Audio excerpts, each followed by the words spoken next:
phénomène étrange dans le ciel de Montréal. Un faisceau lumineux aurait été aperçu. Mythe et complot. Je suis convaincu que j'ai vu quelque chose qui est pas fait par des terriens, là. Avec Christian Page. Ça, c'est inquiétant. Bon, alors, on a 2 gagnantes. Là, je peux pas croire. Là, est-ce que tu peux demander à Diane si on peut avoir un autre paquet de billets? Parce que j'ai Patrice qui m'a écrit puis il a la bonne réponse. Fait que là, on va envoyer quelques hommes au salon de l'auto, ça cramouille. Là, écoute. Daniel Gagné et Laurence Potel, les gagnantes. Et la réponse, Christian Page? C'est 1990. C'est quoi la question? La question était, en quelle année a-t-on observé un ovni au-dessus de l'hôtel Hilton Bonaventure? Exactement. La Bonaventure, c'est 1990, 7 novembre 90. Exactement, On va voir c'est la ça. date exacte. Alors, c'est ça la réponse. On a fini la chronique, on met de la musique? Alors, Christian, pourquoi reviens-tu avec ce sujet des ovnis au-dessus de Montréal? Ben, en fait, il y a de très nombreux auditeurs qui m'ont écrit pour avoir cette information-là. Avez-vous déjà entendu parler de cette histoire d'OVNI au-dessus de l'hôtel Bonaventure, tout ça? Et effectivement, je connais bien le sujet puisque j'ai été l'un des principaux enquêteurs sur l'incident à l'époque. Mais pourquoi je reviens aujourd'hui avec cette histoire? Bon, parce que je trouvais que l'occasion s'y prêtait bien, parce que en décembre dernier, dans la soirée du 16 au 17 décembre dernier, au-dessus du Casino de Montréal, des gens ont rapporté avoir observé un phénomène lumineux mystérieux. Donc, étais-tu du nombre des joueurs? Au casino? Au casino, je pense. Bon, évidemment, c'est pas forcément un endroit où la sobriété est de mise. Regarde ce qu'il y a dans le siège. Ouais, c'est rassurant. Party de bureau, là. Hey, c'est Georgette! Oui, c'est ça. Elle est en train de nous mouner. Ah, ouais, oui. okay. Bon, donc, avec un peu de sérieux, donc, apparemment, je te rapporte les faits tels qu'ils ont été rapportés. Vers 20 heures à peu près, des gens qui étaient des habitués du casino observent au-dessus de l'endroit des lumières dans le ciel. Il faut se rappeler à ce moment-là qu'il y a une importante couche nuageuse sur Montréal, des nuages remplis de cristaux de glace, et on voit donc cette masse lumineuse qui apparaît sur les nuages. On n'a pas de photographie au moment où le phénomène apparaît et bien sûr, on n'a pas non plus les circonstances dans lesquelles le phénomène apparaît. On sait que vers à peu près minuit 25, un autre visiteur du casino, lui, a pris plusieurs photographies du phénomène en question, lesquelles photographies sont aujourd'hui entre les mains d'un groupe d'ufologues de Montréal qui travaille à faire le décantage des informations. Les as-tu vues? Oui, j'ai vu ces photographies. Donc, là, je parle de mon point de vue personnel. Hein. Je n'ai pas mené cette investigation-là, donc je ne donne finalement qu'un point de vue à partir de ma propre expérience là, sur le terrain, parce que bon, ça fait quand même 35 ans que je fais ce travail-là. Ce que j'ai vu, moi, ne m'impressionne pas beaucoup. J'ai l'impression qu'il s'agissait d'un reflet sur la couche nuageuse, comme on en voit souvent lorsqu'il y a des phénomènes lumineux au sol. Je sais que la première analyse est réalisée par ce groupe d'investigateurs de Montréal, exclut la possibilité que le phénomène soit un reflet dans la lentille de la caméra. Donc, tu sais qu'il existe, si tu prends par exemple un lampadaire en photographie, il peut y avoir une sorte de masse lumineuse qui va apparaître au-dessus du lampadaire sur ta photo, lorsque c'est produit par ce qu'on appelle un lens flare, un reflet dans la lentille. L'objet que l'on voit en ce moment, qu'on voit sur les photographies n'est pas de ce type-là. Mais ça ne veut pas dire qu'il n'est pas la réflexion d'une source lumineuse au sol. Si j'ai un projecteur au sol et que je photographie les nuages, je vais photographier le reflet dans le nuage, mais je photografierai pas forcément le projecteur qui est au sol. Et moi, j'ai l'impression que ce que l'on voit à cause des cristaux de glace qui étaient dans les nuages, compte tenu, on le sait que le casino est un endroit excessivement lumineux, il y a toutes sortes de lumières, j'ai tendance à croire que l'objet que l'on observait était de ces reflets-là. Ce qui m'étonne et ce qui vient supporter ma position, puis encore une fois, s'il s'agit d'une position purement personnelle, c'est qu'il n'y a pas, on n'a pas eu beaucoup de témoignages. C'est-à-dire qu'on sait que le casino est un endroit excessivement fréquenté. Comment se fait-il que les usagers habituels du casino n'aient pas noté cette masse lumineuse au-dessus du casino? Peut-être parce que eux la voient régulièrement puisqu'ils sont des habitués. Moi, je m'étonne en fait du nombre, en fait, peu élevé de témoins de cette manifestation. Mais est-ce que ça faisait du bruit? Est-ce qu'on a des détails? Non, c'était absolument silencieux. Ce que le témoin a rapporté, c'est qu'il s'agit de cette masse lumineuse sur les nuages. Il dit lui-même, le témoin, que cette masse nuageuse se modifiait au gré du mouvement des nuages. Encore là, qui vient supporter l'idée de... Pas très crédible, hein? En fait, laissons les enquêteurs faire leur travail, mais moi, pour l'instant, je reste très prudent par rapport à ça. Et je sais, pour avoir reçu au cours des années de très nombreux appels de gens qui me disaient voir des ovnis. C'était très souvent des jeux de lumière provoqués par des projecteurs au sol qui se reflétaient sur la couche nuageuse. Et quand tu parles d'enquêteurs, tu parles pas de la police, là? Non, je parle d'un groupe privé, mentionnons-le, il s'agit de OVNI Alert. C'est un petit groupe d'enquêteurs qui s'intéressent à la question des ovnis. Mais excuse-moi, mais de toutes les alertes. Oui. Depuis 60 ans, là, mettons ouais. 60 ans, depuis Ouais, 1950. Oui. Y en a-tu une maudite qui a résisté à la vérification? En fait, on se retrouve en présence de phénomènes aériens non identifiés, non identifiables. Ils sont nombreux. Chaque année, des milliers de cas sont rapportés. On sait à peu près, là, de façon générale, que 90 à 95% de ces observations vont trouver une explication après enquête. Mais il y a toujours un noyau dur de 5 à 10% qui ne trouveront pas d'explication. Et ici, moi, je reste très prudent. 5 à 10% qui ne trouvent pas d'explication ne nous force pas, et je le répète, ne nous force pas à accepter que nous sommes visités par des extraterrestres. Donc, je ne fais pas cette association OVNI égale engin extraterrestre. Donc, évidemment, cette observation au-dessus d'un endroit aussi fréquenté que le Casino de Montréal a amené des gens à se dire, tiens, on dirait un peu le même truc qui s'était produit au-dessus de l'hôtel Hilton Bonaventure en 90. Sauf qu'à l'époque, en 90, les circonstances ont été très différentes. Alors, allons-y dans le détail, allons-y dans l'aspect chronologique. Non, mais avant événements. que tu me parles Oui. de cet événement en 90, est-ce qu'il y en a eu d'autres au Québec? D'autres cas? Parce que celui de 90, c'est comme le plus célèbre. Oui. Mais est-ce qu'il y a eu d'autres Oui, cas? il y a de très nombreux cas. Le problème dans l'investigation des ovnis, et c'est pourquoi le cas de 1990 tranche avec les autres, et je vais le raconter, c'est qu'on se retrouve en présence, au nombre des témoins, il y a eu un homme d'affaires montréalais qui, lui, a été témoin de la manifestation et a accepté d'investir de ses propres deniers pour aller au fond de l'investigation. Okay. Et ça a permis d'aller chercher un document étoffé, ça a permis d'analyser différents paramètres de l'observation et qui a amené finalement des conclusions de non identifiées à l'objet de Montréal. Les autres investigations, malheureusement, elles sont faites sur le terrain par des petits groupes d'amateurs, souvent pas formés pour faire ce type d'enquête. Et évidemment, puisqu'ils vont sur le terrain, ils le font bénévolement, ils sont attirés ou motivés par leurs propres croyances personnelles. Et évidemment, on n'a pas besoin d'être un génie pour comprendre que si tu vas voir un spectacle de Céline Dion de ton propre chef, parce que tu aimes Céline Dion, tu seras sans aucun doute moins objectif que si tu es un journaliste artistique et on te paye pour aller voir un spectacle. Tu comprends? Donc, c'est un peu ça. Il n'y a pas d'enquêteurs ufologiques au Québec qui sont payés pour le faire et qui vont sur le terrain. Il n'y a pas de support étatique. Il n'y a aucun organisme au Canada, ni au Québec, ni au Canada, qui est payé par le gouvernement pour enquêter sur ce type de manifestation. Et il n'y a non plus aucun support d'aucune université auprès de groupes ufologiques sur le terrain pour les supporter. Alors, ceux qui le font? Ceux qui le font, ils le font bénévolement et ils doivent payer de leur propre denier les recherches qu'ils font sur le terrain. Mais admets, Christian, que de tous les sujets sur la planète Oui. à enquêter et sur lesquels tu peux être obsédé, Oui. on sait qu'il y en a plusieurs. Oui.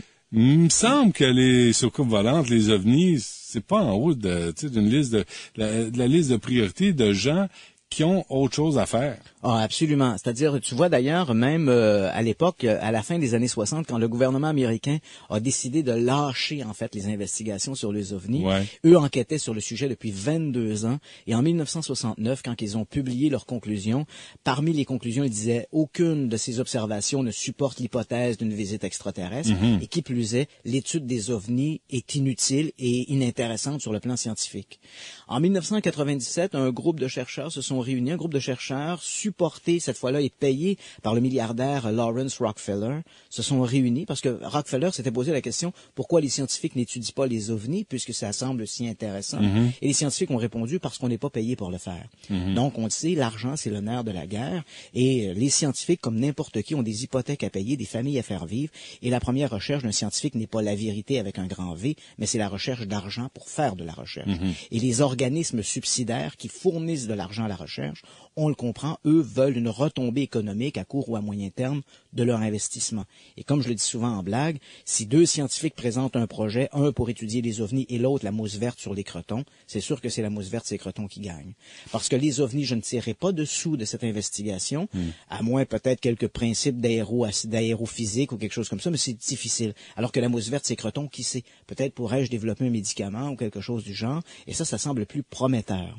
Ou juste sauver l'industrie du croton. Ou qui sait? C'est ce qui est possible. Reste là, Christian Page, on Le revient. cercle des fermières. On revient après la pause. Vous écoutez du Trisac l'après-midi. Au 98.5 FM. La puissance des mots. Christian Page, parle-moi donc de ce qui est arrivé en 1990 au-dessus de l'hôtel Bonaventure. Oui, encore une fois, faut féliciter le travail des ufologues de terrain. Comme je l'ai mentionné juste avant la pause, ces gens-là font un travail bénévole sur le terrain. C'est vrai qu'ils sont pas toujours objectifs. C'est vrai qu'ils sont souvent motivés par leur simple croyance. Mais quand même, ils font un bon travail de décantage. Ils réussissent à colliger de l'information. Et sans eux, le patrimoine ufologique québécois aurait disparu. Donc, on en revient à cette observation de 1990 qui, encore aujourd'hui, 20 ans après, continue de faire jaser. On se trouve, il est à peu près 19h30 ce soir-là. Il y a des gens, on le sait, sur l'hôtel Hilton Bonaventure, et il y a une piscine dans laquelle les gens peuvent se baigner à longueur d'année. Donc, vers à peu près 17h30, les gens remarquent au-dessus de l'hôtel une série de lumières ambre, 7 ou 8 lumières, qui forment une couronne complète. À ce moment-là, il faut savoir qu'on a une couche nuageuse sur Montréal qui est à peu près de 1000-1500 pieds d'épaisseur. Je parle en pieds parce que les rapports d'Environnement Canada étaient en pieds à l'époque. Donc, on a à peu près une épaisseur de nuages de 1500 pieds. C'est une importante couverture de neige et de nuages qui sont remplis de neige.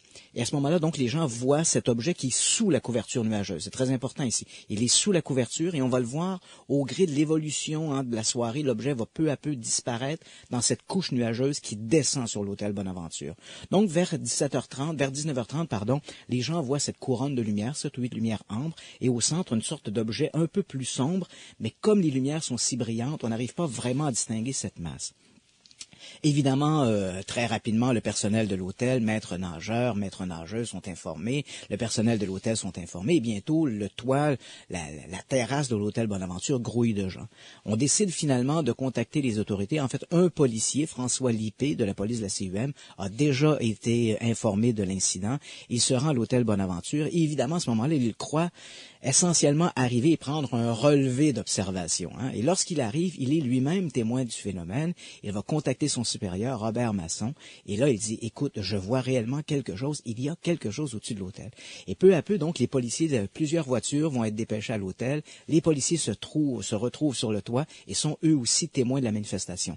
Robert Masson, qui un peu est la tête dirigeante de tout ce petit groupe, va remplir un rapport qui encore aujourd'hui est en fait le pouls même de l'observation, rapport qui traduit bien les événements tels qu'ils se sont produits. Donc Masson arrive et lui, bien évidemment, la première réaction, c'est d'essayer de contacter les aéroports, voir est-ce qu'il y a un objet en vol au-dessus de Montréal. Communication à l'aéroport de Dorval, communication à l'aéroport de Saint-Hubert, un aéroport militaire à l'époque. C'était avant le démantèlement en fait des installations militaires à l'aéroport de Saint-Hubert. Et là, on lui confirme en fait qu'il n'y a rien au-dessus de l'hôtel Bonaventure, aucune détection radar, aucun objet apparent. Même à l'aéroport de Dorval, on lui dit il y a un avion cargo en ce moment qui survole Montréal. Et Masson, de son point d'observation, voit distinctement l'avion passer sous cet ovni qui est au-dessus de la scène. Et là, au fur et à mesure que la soirée avance, Masson, à un moment donné, se dit, bon, écoute, le ciel est de... Et il y a aucune règle à remplir lorsqu'il s'agit d'un ovni. À tout le moins, la CUM, la police de la CUM, à l'époque, n'ont aucune règle à suivre. Et là, Masson se dit, écoute, le ciel est de juridiction fédérale. Appelons nos collègues de la GRC pour voir si eux savent à quoi s'en tenir. Et effectivement, à la GRC, on l'informe qu'il y a une procédure en matière d'ovni et qu'un agent de la GRC va se rendre sur place. Vers à peu près 20h30, 21h, Luc Morin de la GRC se présente sur place. Lui aussi voit le phénomène. Donc là, on a tout un groupe de policiers, des agents de la GRC. Et à ce moment-là, notre fameuse couche nuageuse a commencé à descendre sur Montréal. Le plafond nuageux se trouve à peu près à 2000 pieds et l'objet, lui, a commencé à disparaître. À ce moment-là, au moment où les policiers, l'agent Luc Morin arrive, il y a à peu près 2 lumières qui sont encore visibles. Il faut comprendre que l'objet est un peu comme axé vers le sol. Il n'est pas tout à fait plat, il est un peu placé un peu comme s'il oscillait, et il y a 2 lumières qui sont encore bien visibles sous le nuage. Le restant des autres lumières sont bien visibles à l'intérieur du nuage. Elles éclairent l'intérieur du nuage. Ça, c'est très important parce que tu vas le voir. À ce moment-là, il y a un journaliste, un photographe de la presse qui va débarquer sur place. Il s'agit de Marcel Laroche et un collègue. Ils débarquent sur place, voient le phénomène et prennent une photographie. En fait, ils vont en prendre plusieurs, mais une d'entre elles va être particulièrement bien réussie. Comme on connaît la hauteur des nuages, comme on connaît également la hauteur de l'objet, puisque l'objet est à moitié dans le nuage, donc on suppose qu'il est à la fête des nuages, et comme on connaît la grosseur de l'objet sur le négatif original et qu'on connaît la longueur focale utilisée par Marcel Laroche pour prendre sa photo, on va pouvoir éventuellement déterminer la dimension de cet objet. Donc tout ça pour dire que donc on a vers à peu près 23 heures, l'objet n'est plus visible, la masse nuageuse l'a recouvert. Moi, lorsque j'arrive sur place, parce que des gens m'ont téléphoné ce soir-là, ils ont dit, il y a un truc au-dessus de l'hôtel Bonaventure. J'arrive sur place, il est à peu près 23 heures. Je vois les policiers qui quittent les lieux. Je parle un peu avec Robert Masson. Et lorsque j'arrive sur le toit, il y a Lynn Saint-Pierre, qui est maître nageuse à l'hôtel, qui me parle de l'objet. Il y a aussi un type qui s'appelle Albert Sterling, qui était directeur de la sécurité. Donc, eux me racontent ce qui a été observé. Ce qui est malheureux dans l'histoire de l'OVNI de la place Bonaventure, et on va le voir parce que ça, c'est très dommage. Lorsqu'un incident comme celui-là se produit, il est normal que les médias se tournent vers l'intelligentsia pour essayer de savoir ce qui s'est passé. Malheureusement, lorsque l'on se tourne vers ces gens qui ont souvent des préjugés par rapport aux phénomènes inexpliqués et mystérieux, souvent leurs commentaires traduisent ces préjugés et n'ont rien à voir avec ce qui est observé. Et j'en donne quelques exemples. Et au lendemain de l'observation, on contacte un type, Marc Gélina d'Environnement Canada, et Gélina nous dit, écoutez, à cause de la couverture nuageuse sur Montréal, il est certain, et je le dis, je le répète, il est certain que l'objet observé n'était pas une aurore boréale et ce n'était pas non plus une planète. Donc, il ne reste que le reflet de source lumineuse de Montréal sur la couche nuageuse. Et on sait à ce moment-là que le mille de la Gauchetière, l'édifice voisin de l'hôtel Hilton Bonaventure, était en construction. Donc, c'était probablement les lumières de la grue, parce qu'il y avait une grue sur le mille de la Gauchetière. Donc, ce sont sans doute les lumières de cette grue qui éclairaient les nuages, d'où cette présence de l'OVNI. Alors, je t'ai remis devant toi une page du rapport de la police de la CUM. Ça, c'est et je vais te demander de lire ce petit passage, s'il te plaît. Vous êtes constable, hein? Ben oui, le constable. Donc, constable. Le beigne, le café et la moustache. Arrête donc, toi, tes préjugés. T'es plein de préjugés, hein? Je sais. NB, c'est, notez bien, ça? Ouais, c'est après la fin du rapport.